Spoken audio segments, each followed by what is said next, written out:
What's up, everyone, and welcome to the first episode of Let's Take a Dive, where I will be talking about various sports topics that have happened throughout the week, and I hope to be recording this every Sunday night and stick to the most current sports topics and news and events, but we will see what happens. Let's dive into the headlines.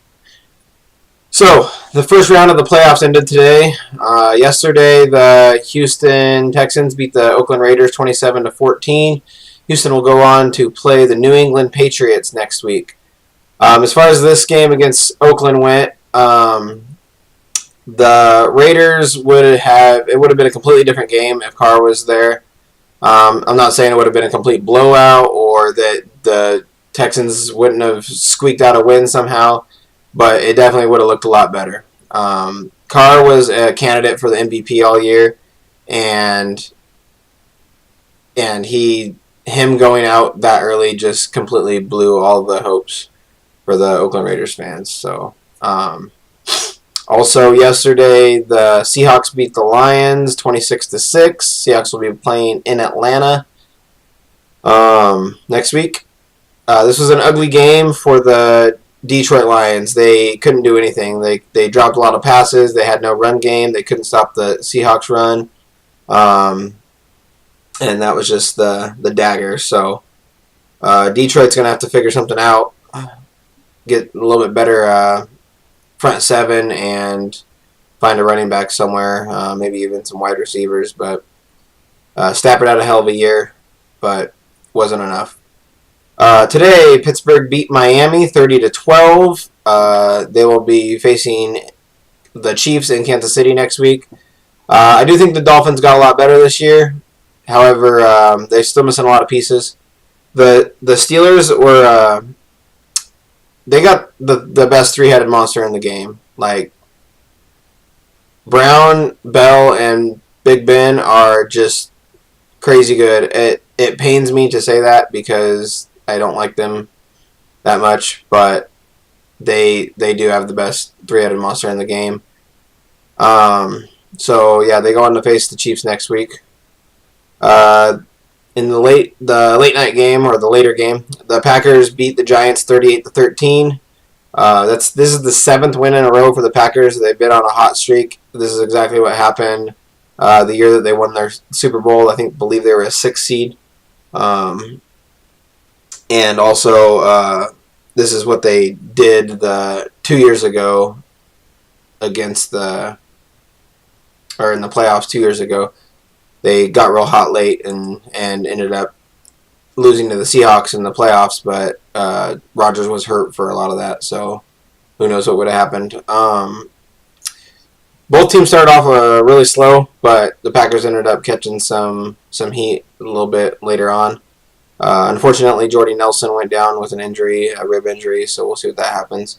The Giants, of course, they didn't show up on offense, and that's kind of been their criticism all year. They are hot and cold with their offense. They can't figure that out. They also had an injury to Dominic Rodgers-Cromartie, who I think is 3rd in the league in interceptions, so that hurts too. Also, today, the Cavaliers finalized their trade for Kyle Korver. Either yesterday or the day before, they traded a pick to the Blazers so that they could trade that pick away to the Hawks for Kyle Korver. They ship out Mike Dunleavy, Mo Williams, possibly some cash, and a 2019 first-round pick. It'll help their shooting. They really don't have much of a guard shooter eccentric team. Kyrie Irving's fairly good, but Shumpert's really not that great. J.R. Smith's hurt right now, and he's really streaky. So they don't really have that. The only other 3-point shooter on their team too is really Kevin Love, so they could use the 3-point shooting there, so that's good. And Kyle Korver is actually a very underrated defender too. He plays defense really well, so it's a good pickup for them. And as far as just basic headlines, that will be it there. Nothing too crazy happened today, but besides the playoff games. But yeah, so my next segment will is something that I am maybe not popular for, but it's definitely something I'm known for. It's my rant of the day. Um, Most things that I write about sports on social media end up coming off as a rant, and I see it. It's not a big deal. I have a strong opinion about certain things, so yeah. But my rant of today is going to start off with Roger Goodell. Now, a little backstory. I hate this guy. I started hating him years ago when he started fining and wide receiver, well, mainly wide receivers, but any players for any end zone dances. And then he started changing the rule of what constitutes an end zone dance and over celebration and all that stuff. And it just drove me nuts because I see this as sports entertainment, and I feel like he's taking a good portion of the entertainment out. I know I personally would probably want to do something special if I scored a touchdown. Some guys only get one chance to score a touchdown, although I know other guys do it many times a game, and there's the old saying, act like you've been there before. But I think overall these guys are just trying to have fun, so just let them have fun. I'm sure the kids enjoy the dances as long as they're not offensive or anything or making fun of someone. So like, just let them dance or whatever. But the reason I talk about this subject today is that I just read an article that Roger Goodell is trying to change the playoffs to either an 8-team or a 10-team playoff. I think that's stupid, personally. The way that they've had it for years with the 16 playoff I think is perfect. It makes getting that number 1 or 2 seed a lot more valuable.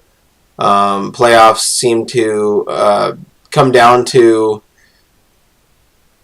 in the week 17. It's like there's already dwindled down to certain teams need to win to get in type deal. And you make it to an 8-team, definitely a 10-team, there's going to be a lot more craziness that's going to go on with strength of schedules and beating like opponents and stuff like that, and it's just going to be a big mess.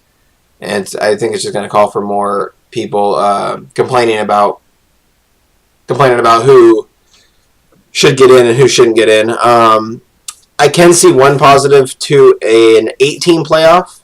I see no positives to a 10-team playoff because that means that well over 50% of the teams in the league make the playoffs, and that's just stupid. But a positive to the 8-team playoff is that we wouldn't have the dumb analysis that the teams that have the bye week are rusty or they need to play their guys in week 17 because they're going to have a lot of rust 2 weeks from now and all that stuff. So maybe having an 8-team playoff would still be good because we wouldn't have to hear about that crap, and we would get to see the number 1 seeds and stuff inside the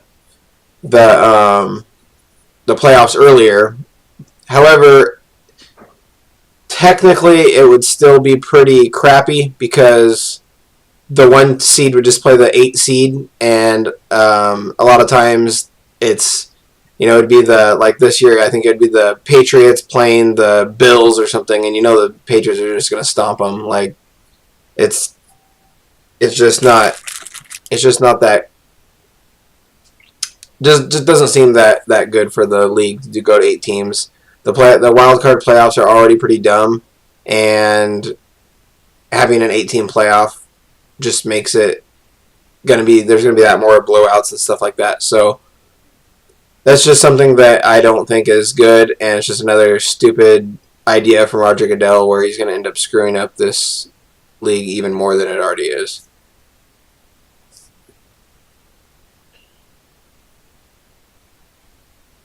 Okay, so my next area is going to be something I like to call dive deeper. It's just a deeper insight into a headline or something to do with sports. And this week I chose to do something that's probably old by now, but it's the Ronda Rousey versus Amanda Nunes fight. And people were giving Rousey a bunch of shit for losing and losing so fast and the way she got lost and all that stuff. And then, of course, Nunes talked shit about it afterwards and wanted to put Rousey down even more and crap. But what I see is that the sport's just changing, and I've noticed that with even the men's UFC, is that McGregor, he's the top dog in the UFC on the men's side right now just because of how much he talks, really. But he does win fights. And his style is striker. I mean, he can probably put somebody in a submission or something, but he prefers to strike. He wants to stay up. He wants to hit. And then I was looking at a bunch of other different fighters that have either been champions or up there, top of the charts and all that kind of stuff. And they're all strikers as well. This Cody Garbrandt guy that just beat Dominic Cruz, he strikes 65% of the time. 65% of his fights are striking. That's what he does. He all he wants to do is strike. The guy that's actually the number one contender technically for McGregor's belt, I don't know. I'm not going to be able to pronounce his name right, but Khabib Nurmagomedov. He actually does not strike that much. He was one of the outliers. He has a wrestling background. So, but going down the list, it was striker. Like everyone was a striker. It's just the way it is now. I look at guys like Jose Aldo. He looks kind of small. I'd figure he'd be a scrappy little fighter. But even he throws more strikes than he does takedowns or submissions. And it's just the way that it's changing now. And it's no different with the women. Holly Holm comes in, and Holly Holm beats Rousey because Rousey isn't a striker. She's a groundwork type fighter. And so Holly Holm, it's easy for her to beat her as long as she plays her game. And Rousey played her game, so she got beat. And then as far as Holly Holm not being able to beat Miesha Tate, who's also more of a ground game person, Miesha Tate, I think, just trained better for it. She knew what Holly Holm was about. She made sure that she wasn't standing. She tried to get her on the ground. She ended up winning the belt that way. And then Nunes beating Tate, she didn't allow it to. She ended up beating her by a hold, but that Nunes wants to sit up there and fight. She's got a strong arm. She wants to hit. And I just think that people are saying that Rousey's washed up or something like that. I really just think it was a right place, right time type thing for Rousey. Maybe she wasn't as good as everyone thought she was, but she was great at what was good during her time. She was a groundwork person, jiu-jitsu and all that stuff when that was the thing for women. Now the thing for women is you gotta be a boxer, a kickboxer. The number 2 girl, I guess, is a Muay Thai fighter. Like it's about how the game is changing, and it's worked in a lot of different sports so far.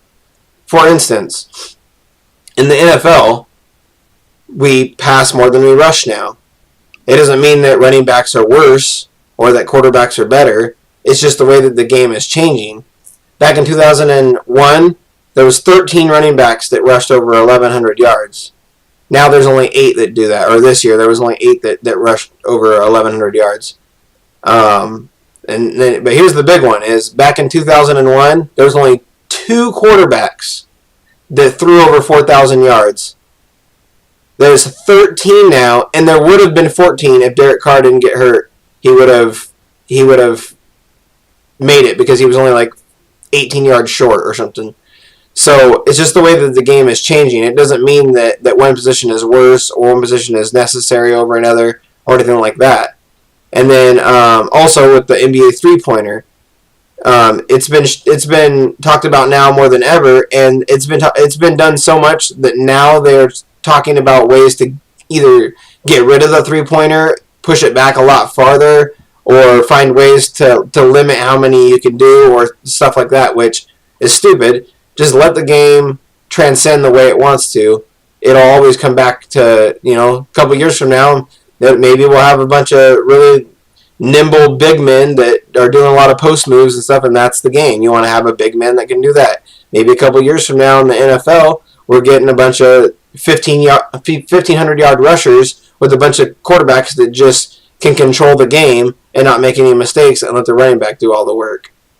And then again with UFC, maybe it will come full circle again, and being a master at holds and submissions and stuff like that, takedowns and wrestling backgrounds and stuff like that, maybe that will be the norm. But as of right now, you want to be a striker in the UFC if you want to get anywhere, for the most part. There's a couple guys out there that don't need to do that, and then there's guys out there that are just well balanced all the way around. So it's just, don't sit there and act like Rousey isn't great or wasn't great, or that Nunes is just this unstoppable force that's just going to be running the show for years, although she might. It's just a right place, right time type deal, and a what works best against what. I'm a firm believer that in at least the two sports that I watch the most of, NBA and NFL, it's about matchups. It's never about what team's better or what team does this or does that. It's about matchups. You can match up bad against one team and good against another team. I mean, it's just the way it is. You can be an undefeated team and lose it probably wouldn't ever happen, but you can be an undefeated team and lose to a winless team, or winless team, just because they match up well against you. It happens. I remember that the fight that Rousey lost against Holly Holm, that same weekend, the Lakers beat the Golden State Warriors during their historic 73-win season that they were doing and stuff. And the Lakers were crap during this time, and they ended up beating the Warriors. And there was some crazy bet that if you bet the Rousey fight and that Rousey loses and that the Lakers beat the Warriors, it was some crazy odds in Vegas or something like that. Because it happens. It can happen. It's all about matchups. What's going on that night. Both teams had their full lineups. It wasn't like someone was out or anything like that. And it's just one team was ready to play and one team wasn't, or one team matches up well against the other team, and that's just how it is. And so I just don't think Rousey should deserve the criticism she's getting for fighting against Nunes. I do think maybe she wasn't trained properly. I feel like her trainers don't have her. They should have taught her something, or maybe she doesn't listen to them. I don't know. But they should have taught her some, just dodge the punch and then take her down to the ground. Just dodge the punch, take her down to the ground. Like, it's easier said than done, I know this. But it doesn't even look like she tried to do that. It looked just like the Holly Holm fight, where she wanted to stand up and throw fists and show that she was the better stand-up fighter when everyone knows that they're not. So that's what I think about that.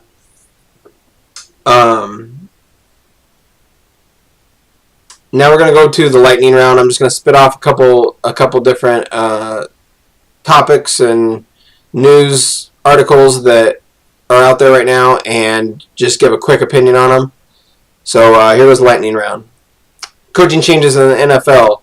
I do not believe that Chip Kelly should have been fired from the 49ers. I don't believe that Rex Ryan should have been fired from the Bills, and I don't believe that Mike McCoy should have been fired from the Chargers. I think all three teams still did okay with what they were given, and as far as at least with Chip Kelly, he should have got more than 1 year. That's just ridiculous to give a coach 1 year and stuff and try to figure stuff out. But the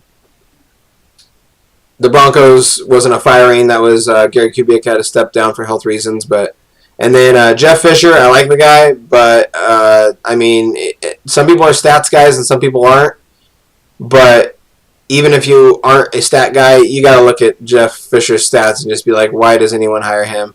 He should go to being some assistant, or he could potentially even be a good GM possibly.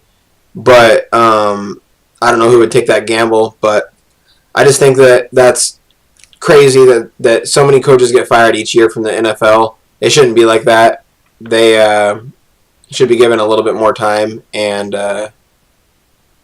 there's not much better out there. I mean, this year is probably better than most years. There's Kyle Shanahan, possibly Mike Shanahan. John Gruden's been talking about leaving the ESPN Monday Night Football to do coaching again. There's also Josh McDaniels, offensive coordinator from the Patriots, that's going to be on the market again. He went to the Broncos a couple years back and all that stuff. And so we'll see what happens. I think Rex Ryan's probably going to go back to defensive coordinator somewhere. I don't know if a team will take him in as a head coach now, but who knows? And then, off that subject. So right now, Russell Westbrook's currently averaging a triple-double. If he does average a triple-double, he'll be the second person in history, as most people know, behind Oscar Robertson, to do that. Now, another thing that most people don't know is Oscar Robertson didn't get the MVP the year that he averaged a triple-double, which is absurd. But if Russell Westbrook does it, I think he should get MVP just based on merit. That's just tough to do, and he's sort of playing with a team that's not really going very many places. I don't know if he's necessarily helping the team by getting all these triple-doubles. Maybe he's hurting them by constantly having the ball and all that stuff, but he also has a lot of turnovers per game, so it could be an issue. But I definitely think he should get the MVP if he averages a triple-double. Curry in Golden State, I just recently noticed that his contract's up after this year, and I gotta be honest, I don't know if he's coming back.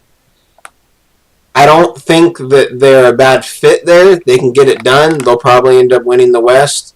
They can possibly win the championship, although I do think that LeBron's getting a lot better while the Warriors are kind of having some, maybe not issues, but they're having some ripples. So, I don't know if Curry's going to stay there. I feel like he might leave because Durant has 2 more years, Klay Thompson has 3 more years, and Draymond has 3 more years. So maybe those 3 will just work things out together. But we'll see. See what happens there. James Harden is leading the league in assists right now, which is crazy, but I got to be honest, I've never really liked the guy. I don't like how he plays, offense or defense. It might be based on my hate for lefties. I've never liked lefties for whatever reason. But I got to hand it to him. He's balling out right now. And if Russell Westbrook doesn't end up averaging the triple-double, I probably would have to give the MVP to James Harden, unfortunately, because I don't really like him. But, yeah. So, last little topic on this part, college playoffs. There was a statement said by Nick Saban that he says that this new playoff system is ruining the bowl games because there's not much excitement for the bowl games anymore because of this new playoff system. And I say no. I think that the reason that there's no big merit to these bowl games anymore is because there's like 60 of them. There's the Heart of Texas Bowl and the Totino's Pizza Roll Cleveland Bowl and like all these dumb, stupid bowls that they should just get rid of. They're the equivalent to a participation award. That's all these bowls are out there for anyways, is to just give other teams a reason to win a bowl game when they can just give out their little scholarships the way that the teams ended the season or won their conference or whatever. What they should do is make it an 8-team playoff instead of a 4-team playoff. Have the first round of that 8-team playoff not be for any bowls. No, it's not even a bowl. It's just a first-round playoff game. Then the second round and the third round of the playoffs will be considered bowl games. The Sugar Bowl, the Rose Bowl, the Peach Bowl, all those Fiesta Bowl, all the bigger ones, and then have like 5 or 6 bowl games outside of those for some of the teams that are a little higher up there. Maybe if a Pac-12 team didn't make the 8-team playoff system, but they won their conference, then give them one. There's a bunch of different bowls out there that do deserve to still be a bowl, but some of these other ones are just ridiculous now, and they just need to get rid of those. That's the fix to it. Not what Saban's saying is to just quit doing the 14 playoffs, and that's probably easy for him to say because he's on Alabama, who makes the playoffs every year. Another thing with the college system is that there's no parity in college now. I mean, we're having the same 2 teams that played in last year's championship playing this year's championship. They should go to a system like the NFL has, where the worst team in the league gets the top pick in the draft. So instead of Alabama getting more scholarships because they won the championship, they should give some of these teams that have a chance to beat Alabama more scholarships and give Alabama less scholarships. They already earn players off of the name. They don't need the extra scholarships to help them bring players in. So I just think that, and this is an idea that I believe Colin Cowherd threw out there, that they should just look into giving some of these teams that are right on the brink of being a good team a little bit more scholarships, and that might bring in some extra players to help them push to have a little bit more parity in the league. So, lastly, I want to do my previews and predictions for the next week's slate of NFL playoff games. So, the Patriots are playing the Texans in New England. Patriots should have no issue with this. I'm sure the line on it is going to be super high. The Texans have a good defense and all, but they have a shitty offense. They put up only 290 yards against the Raiders, and the Raiders usually allow almost 400 yards a game.